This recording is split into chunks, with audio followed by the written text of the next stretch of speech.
صرف مغرب کو گالیاں دینے سے اسلام اوپر نہیں جائے گا. ہمارے جسم کی، ہماری گھڑی سے لے کر ہمارے موبائل سے لے کر چلنے والے پنکھے اور اے سی تک کوئی چیز ہم بنا تو رہے نہیں، اور بنانے والوں کو کوس کے ہم سمجھیں کہ وہ نیچے ہیں اور ہم اوپر ہیں. ہمیں دریافت کرنا ہوگی، ہمیں سائنسی ترقی میں آگے بڑھنا ہوگا. ہمارا پڑوسی ملک چاند پہ کمندیں ڈال رہا ہے اور کہاں پہنچ رہا ہے، اور ہم صرف مذمت کر رہے ہیں. دیکھ لیں بہت زیادہ آگے. ہمیں ان سائنسی علوم کو اختیار کرنا اور اس کے لیے منظم ادارے بنا کے کوشش کاوش کر کے امت کو سربلند کرنا ہوگا، ورنہ یہ زوال کی پستیاں ہمارا مقدر نہیں. بالکل صحیح. مفتی صاحب یہ ارشاد فرمائیے کہ سائنس اور ٹیکنالوجی کے میدان میں مسلمان یورپین کنٹریز سے بہت پیچھے ہیں، تو اس پہ ہمیں یہ احساس بھی ہے اور بہت دفعہ ہمارے جو انٹرسٹ ہیں وہ اس پہ کمپرومائز بھی ہو جاتے ہیں. تو یہ ارشاد فرمائیے کہ کیا سائنس اور ٹیکنالوجی پہ توجہ نہ مرکوز کرنا یہ بھی ہمارے زوال کا ایک سبب ہے؟ جی بالکل ہے سر. اس کی وجہ یہ ہے کہ اسلام جو ہے وہ لیڈ کرنے کے لیے آیا ہے. ٹھیک. غلبے کے لیے آیا ہے. صحیح. باقی اقوام کو اس نے سمت دی ہے، نہ کہ اس نے اقتداء کرنے اور ان کی اتباع کرنے کا بیڑا اٹھایا ہے. ایسا نہیں تھا. بالکل ٹھیک. حضور نبی رحمت صلی اللہ تعالیٰ علیہ وآلہ وسلم پر پہلی وحی اترتی ہے تو وہ پڑھنے سے اس کا تعلق ہے. اقرا پہلا لفظ ہے. بالکل. پھر آپ علیہ الصلوۃ والسلام نے اپنی ریاست قائم کرنے سے بھی پہلے مکہ میں دار ارقم اور مدینہ میں آپ کا وہ اصحاب صفا، جی ٹھیک ہے، صفا کا چبوترا، بالکل یہ ابتدائی درسگاہیں ہیں مسلمانوں کی. بالکل ٹھیک ہے. پھر جنگی قیدیوں کو آپ جانتے ہیں کہ پہلی جنگ ہوئی بدر کے قیدیوں کو جن کے پاس اپنا ادا کرنے کے لیے نہیں ہے فدیہ، تو ان کے ذمہ لگا دیا کہ اب 10 بچوں کو پڑھنا لکھنا سکھا. جی بالکل صحیح. ہمارے ہاں دو قسم کی تقسیمیں ہیں. ایک تقسیم تو وہ مذہبی لوگوں کی ہے جو یہ سمجھتے ہیں کہ شاید یہ صرف اسلامی تعلیمات حاصل کرنا ہمارے لیے ضروری ہے اور باقی نہیں، اور یہی علم ہے، باقی فنون ہیں جی اس کی ضرورت بس جتنی ضرورت ہے اتنا کر لیں. جب غیر مسلم قیدیوں نے مسلمان بچوں کو پڑھایا ہوگا تو انہوں نے قرآن حدیث پڑھایا ہوگا.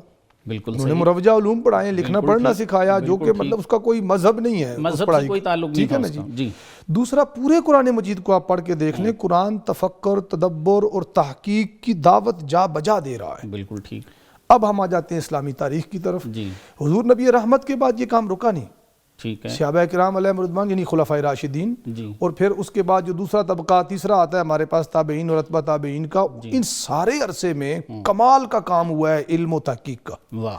آپ سائنسز آف حدیث کو لے لیں، سائنسز آف تفسیر کو لے لیں، یہ وہ علوم ہیں جنہوں نے اتنا زیادہ ان کے اندر تنوع ہے، اتنی وسعت ہے کہ آپ کو باقی سارے سوشل سائنسز جتنی بھی ہیں یا دیگر علوم ہیں ان کے سامنے بہت چھوٹی لگتے ہیں، مطلب ایک جھیل لگتی ہے سمندر کے سامنے. بالکل ٹھیک ہے.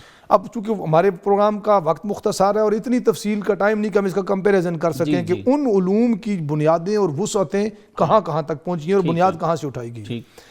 ہم مثال لیتے ہیں، جیسے ہم نے پچھلے سیشن میں بات کی تھی تو اس میں تو یہ تھا نا کہ ہماری شورائی نظام میں ڈکلائن وہاں سے شروع ہو گیا، لیکن سارے شعبوں میں ہمارا زوال نہیں شروع ہوا. صحیح. یہ خلافت عباسیہ میں دارالحکمت اور دارالترجمہ، یہ دو اتنے بڑے سٹیپس تھے کہ جنہوں نے امت مسلمہ کو ترقی اور آپ یوں سمجھیں کہ امامت کے بہت اوپر والی سطح پہ لے گئے. آپ نے یورپین کنٹریز کہا ہے، اگر ویسٹرن کنٹریز بھی کہیں تو ذرا اور وسیع ہو جاتا ہے. ہم تب بھی ان کے مقابلے میں بھی آپ دیکھیں تو ہم اوپر تھے. یورپ اس وقت اندھیروں کا گڑھا تھا، مطلب لوگ سال سال نہاتے نہیں تھے، انہیں اپنے جسم اور اپنی ذات کو سنوارنے تک کا شعور نہیں تھا. بالکل صحیح. اس وقت اسلام اور مسلمان جو ہے وہ علم کی معراج پہ بیٹھے ہوئے تھے. بالکل ایسے. آپ جانتے ہیں کہ استشراق کا جہاں سے آغاز ہوتا ہے، یہ 9ویں 10ویں صدی عیسوی میں، انہوں نے ایک منظم کوشش کے ساتھ انہوں نے کہا بھی نہیں صرف ان کی مخالفت کرنے اور گالیاں دینے سے تو کام نہیں بنے گا، پہلے ان سے علم حاصل کرو. اور یہ سارے یورپ کے لوگوں نے اندلس اسپین میں آ کر، کچھ نے عرب میں آ کر عربی سیکھی، صرف اس لیے کہ علم عربی زبان میں اس وقت موجود تھا. انگریزی تو ڈومینیٹ آج کر رہی ہے نا، باقی زبانیں تو آج کر رہی ہیں. اس وقت علوم سارے کا سارا، خواہ وہ مروجہ علوم تھے، عصری علوم، یا وہ شرعی علوم تھے، فلکیات کا علم تھا، طب کا علم تھا. اب جس شعبہ کو بھی اٹھا لیں، یہی سائنسز ہیں نا، سائنسی ترقی اسی کا نام. اسلام دریافت اور تحقیق کی وہ دیتا ہے تعلیم. اسلام خائف ہونے اور خوف کھانے کی، ہمیں سائنس کو ڈرنے کی چیز نہیں ہے.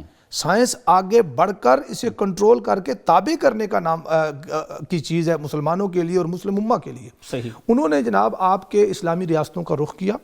پوری تاریخ آپ یورپ کی پڑھ لیں, مغرب کی اوورال تاریخ پڑھ لیں, عرب کی تاریخ پڑھ لیں, اس میں یہ سارے شواہد موجود ہیں. صحیح. مسلمانوں کے دار الترجمہ نے کیا کام کیا؟ صحیح. اس وقت کے مسلمان حکمرانوں نے انٹلیکچوئلز اور بڑے بڑے پڑھے لکھے لوگوں کو, سائنٹسٹوں کو ہائر کیا. صحیح. اور ان سے ان کتب کا ترجمہ کروایا جو ان سے بھی پچھلے زمانوں کی تھی. واہ.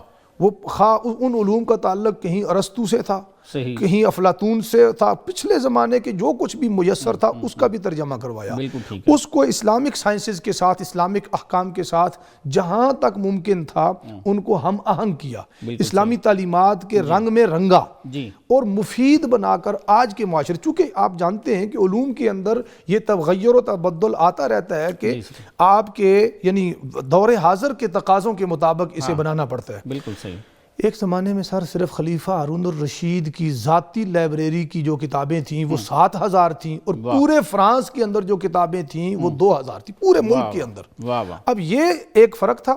دوسرا فرق آج کا ہے کہ میں کہنا چاہتا ہوں آپ کے اس چینل اور اس سکرین کی وساطت سے کہ صرف مغرب کو گالیاں دینے سے اسلام اوپر نہیں جائے گا. ہمارے جسم کی, ہماری گھڑی سے لے کر ہمارے موبائل سے لے کر چلنے والے پنکھے اور اے سی تک کوئی چیز ہم بنا تو رہے نہیں, اور بنانے والوں کو کوس کہ ہم سمجھیں کہ وہ نیچے اور ہم اوپر ہیں. ہمیں دریافت کرنا ہوگی, ہمیں سائنسی ترقی میں آگے بڑھنا ہوگا. آج ہمارا پڑوسی ملک, یہ بات بہت ضروری ہے, میں اینڈ پہ آپ کو ایڈ کر دوں, ہمارا پڑوسی ملک چاند پہ کمندیں ڈال رہا ہے اور کہاں پہنچ رہا ہے, اور ہم صرف مذمت کر رہے ہیں. دیکھ لیں بہت زیادہ آگے. ہمیں ان سائنسی علوم کو اختیار کرنا اور اس کے لیے منظم ادارے بنا کے کوشش کاوش کر کے امت کو سربلند کرنا ہوگا, ورنہ یہ زوال کی پستیاں ہمارا مقدر رہیں. بالکل صحیح.